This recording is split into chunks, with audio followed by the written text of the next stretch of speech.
Inilah detik-detik kecelakaan yang terekam kamera pengawas alias CCTV.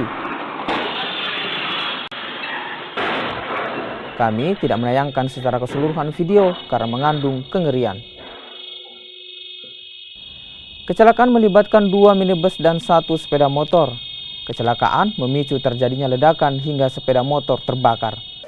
Warga yang berada di lokasi langsung mencoba menyelamatkan para pengemudi dan memadamkan api. Akibat kecelakaan, pengemudi sepeda motor dan mobil alami luka. Mereka dilarikan ke Rumah Sakit Polewali Mandar untuk menjalani perawatan. 2 mobil, 1 motor. 2 mobil, motor 1. Tapi menyala terbakar gitu. Iya. Awalnya dia kan mobil biru ini tabrak motor dulu kan. Yang satu arah itu kan. Dari belakangnya kan. Nabrak dari belakang. Dari belakang itu dia belum langsung meledak. Iya banyak loh kayak. Pengendara motor? Pengendara motor. Terbakar. Dan terbakar karena dia agak terpental dari motornya. Terpental, motornya terbakar sendiri. Penumpangnya sudah jatuh di aspal.